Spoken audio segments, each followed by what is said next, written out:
రెండు తెలుగు రాష్ట్రాల్లో భానుడి భగభగలతో పాటుగా రాజకీయ వేడి కూడా రాజుకున్నటువంటి నేపథ్యంలో 70 సంవత్సరాలకు పైబడినటువంటి చంద్రబాబు గారు ఇప్పటికీ అంత యాక్టివ్గా ఎన్నికల ప్రచారంలో అంత ఎండలో కూడా ఎలా ప్రచారం చేయగలుగుతున్నారు అనేది ఇప్పుడు సర్వత్రా చర్చనీయాంశంగా మారినటువంటి నేపథ్యంలో ఈ అంశానికి సంబంధించి మనతో మాట్లాడేందుకు ప్రముఖ రాజకీయ విశ్లేషకులు శ్రీనివాసరావు గారు మనతో ఉన్నారు. సార్తో మాట్లాడదాం. సార్ నమస్తే. సార్ నమస్కారం అండి. సార్ 70కి పైబడిన వయసులో కూడా మండు టెండలో చంద్రబాబు గారు ఎన్నికల ప్రచారంలో అంత యాక్టివ్గా ఎలా ప్రచారం చేయగలుగుతున్నారు అనేది ఇప్పుడు సర్వత్రా చర్చనీయాంశంగా మారింది.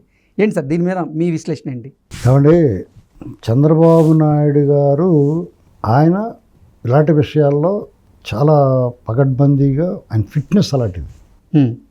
ఆయన కఠినమైన కఠోరమైన శ్రమ, కఠినమైన క్రమశిక్షణతో ఉంటుంది. ఆయన ఆహార అలవాట్లు కానీ ఆయన శరీరాన్ని తన అదుపులో ఉంచుకోవడం కానీ అందులో ఆయన నెంబర్ 1. ఇప్పుడు జగన్మోహన్ రెడ్డి ఉన్నాడు పక్కన ముఖ్యమంత్రి, పాదయాత్రది చేసేటప్పుడు వారానికి 4 రోజులు చేసి 3 రోజులు సరే శుక్రవారం కోర్టు పోయి శనివారం ఆదివారం సెలవు తీసుకుని మళ్ళీ సోమవారం వచ్చేవాడు. సోమవారం మంగళపోతా గురువు 4 రోజులు చేసేవాడు వారానికి. ఏదో మొత్తం మీద ముద్దులెట్టి అలా చేసి రకరకాలుగా చేసి మొత్తం మీద చేసాడు, అర్థం చేసాడు. ఇప్పుడు 5 ఏళ్ల పాటు ఇంట్లో దొంగనున్నాడు. ఏదైనా బటన్ నొక్కుని బయటకు వచ్చేవాడు, మళ్ళీ గబక్కన లోపల దూరేసేవాడు.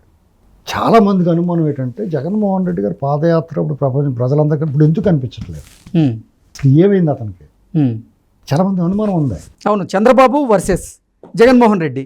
అసలు ఎన్నికల ప్రచారంలో చంద్రబాబు గారు ఏమో దూసుకెళ్తున్నారు, జగన్మోహన్ రెడ్డి గారు ఎందుకు సడన్గా డీలా పడ్డారు అనేది. పైగా అతను ఏమంటాడంటే ముసలోడు అంటాడు. ఈసారి ఓడితే వచ్చేసారికి ముసలోడు ఉండడం, ఇదేం ఆలోచన అండి వాళ్ళకి. అంటే అసలు వాళ్ళు ప్రజలకి ఏదన్నా చేసి ప్రజలకి మంచి చేసి ప్రజల చేత మంచి అనిపించుకుని ఓటు అడుగుతలేదు. ఆ ఆంధ్రజ్యోతి లేకపోతే ఈనాడు, ఏబిఎన్, టీవీ5 వీళ్ళ మీద ఎడతాడు, లేకపోతే పవన్ కళ్యాణ్ గారు పెళ్ళిళ్ళ మీద ఎడతాడు. పవన్ కళ్యాణ్ గారు దా అనగానే నోరు మూసాడు, ఇంక మాట్లాడతలేదు. నువ్వే నా 4వ పెళ్ళం దా అన్నాడు కదా, దెబ్బతోటి అప్పటి నుంచి నోరు మూసాడు, ఇంకేం మాట్లాడతలేదు. ఇక వీళ్ళు బస్సు దిగలేకపోతున్నాడు. ఎదర ఆర్టిస్టులు ఫుల్ యాక్ట్ చేస్తున్నారు చాలామంది, అయినా సరే బస్సు దిగాలని కనీసం పలకరించట్లేదు. మీటింగ్ పెడితే జనం కూడా పారిపోతున్నారు, ఎవరు కనపడతలా. ఇంకో పక్క చంద్రబాబు గారు రోజుకి మినిమం 3 సభలు పెడుతున్నాడు. మధ్యలో మళ్ళీ వాళ్ళకి ఆ పార్టీ కార్యక్రమాలు వాళ్ళతో నాయకులతో మాట్లాడుతున్నాడు. అంటే రోజుకి 18 గంటలు అధికారంలో ఉన్నప్పుడు కష్టపడడమే కాకుండా ప్రతిపక్షంలో ఉండి ప్రచారంలో కూడా ముందున్నాడు. వీళ్ళందరికన్నా దేశంలోనే ముందున్నాడు. మామూలు అండి అది. పైగా ఒక్కో మీటింగ్లో గంట మాట్లాడుతున్నాడు, గంట బావు. ఆ మాట్లాడటమే కాకుండా నిలబడే ఉంటాడు కదా రోడ్ షో అంతా. ఇప్పుడు ఆయన ఎండలో రోడ్ షో చేస్తున్నాడు, నిలబడి మాట్లాడుతున్నాడు. అసలు మనం 1 గంట బయటకు వచ్చి అటు ఇటు వెళ్తేనే డస్సిపోయి ఎప్పుడు పారిపోతాం ఇంట్లో కానీ చూస్తున్నాం. ఈ విషయంలో పైన సూర్యుడు మంట పుట్టిస్తుంటే కింద చంద్రుడు చల్లగా ఉందనుకుని వస్తున్నారు అనుకుంటున్నాను. జనం కూడా జనం అలాగే వస్తున్నారు. చూడండి జనం అలాగ వచ్చేస్తున్నారు.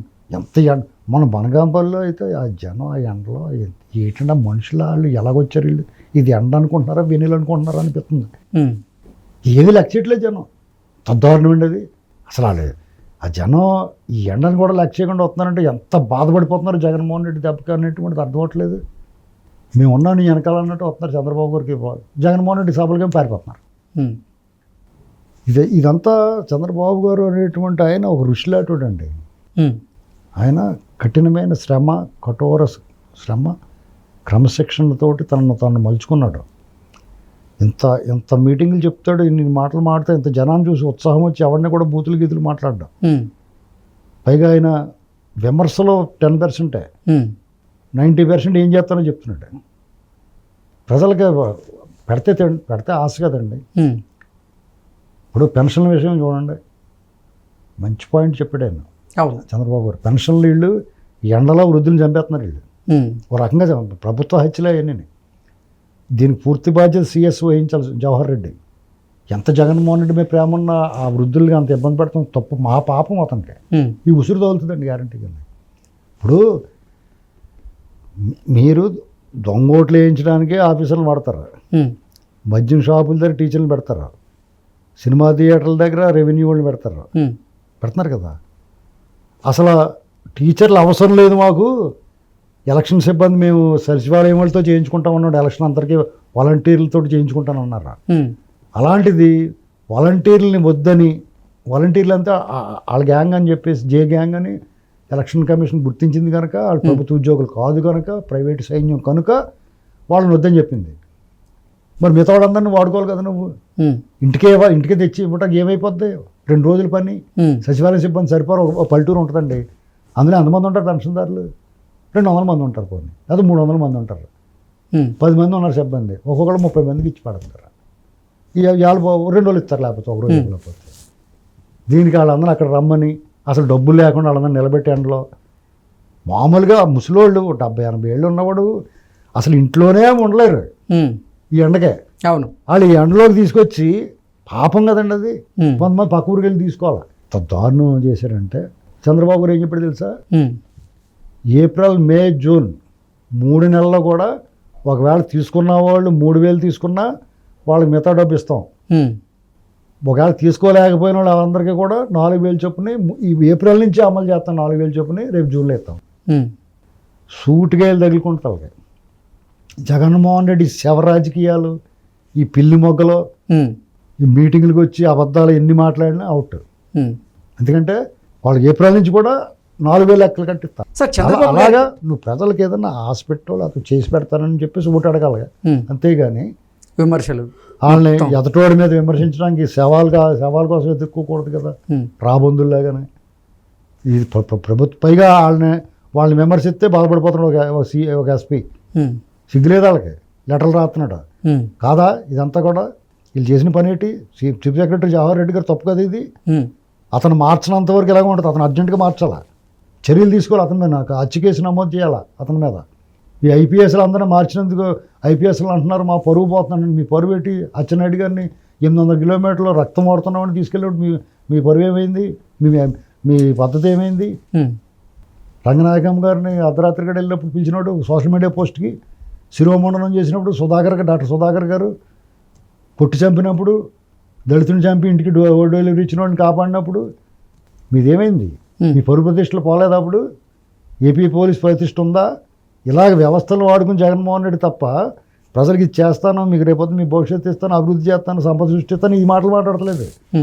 ఇలాంటి అబద్ధాలు పోలీసులను వాడుకుందామని సిగ్గు లేకుండా వాళ్ళు కూడా సహకరిస్తున్నారు. ఇలా వీళ్ళు అందరూ దాదాపు 20-30 మందిని తీసి పక్కన పడేయాల. పోలీసులు ఒక ఎస్పీ గారు లెటర్ రాశాడు, బహిరంగ లెటర్ లాగానే ఏదో వార్నింగ్ ఇచ్చినట్టు, బెదిరింపులు సాగం, ఇంకా అర్జెంటుగా అతని మీద చర్యలు తీసుకుని ఎలక్షన్ కమిషన్.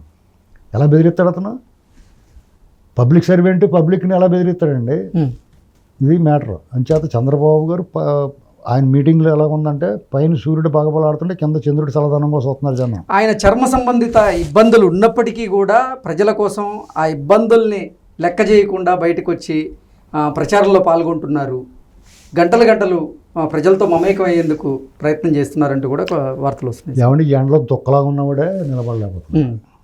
ఇక ఒంటి అనారోగ్యం ఏముంది అది కాదు లెక్క, మనిషి నిలబడగల కదా ఎండ. ఇప్పుడు అన్నీ ఆరోగ్యం బాగుంది, వెళ్దాం ఎండలో నిలబడదాం కాసేపు చూద్దాం, 10 నిమిషాలు నిలబడండి. జగన్మోహన్ రెడ్డి వాళ్ళకి దుక్కలా ఉన్నాడు, దొంగలాగానే. 10 నిమిషాలు ఆ బస్సు దిగి మాట్లాడలేకపోతున్నాడు. 6 అయితే రేసిగట్లు ఉన్న వాళ్ళగానే ఇంటికి వెళ్ళిపోతాను అంటున్నాడు. చీకటి పడిన వెంటనే ఇంటికి వెళ్ళిపోయి సాధారణంగా ఎవరు వెళ్ళిపోతారు అలాగా, వాళ్ళకే ఉంటుంది అలాగా ఇబ్బంది. అంటే ఆయన ఉన్నదని కాదు అంటలేదు నేను, అంటే అలాగ అనుకుంటారు ప్రజలు. ఓకే, ఆయనకి థ్రెట్ ఏముందండి, అసలు ఆయనే థ్రెట్ అందరికీ. Okay sir, thank you sir.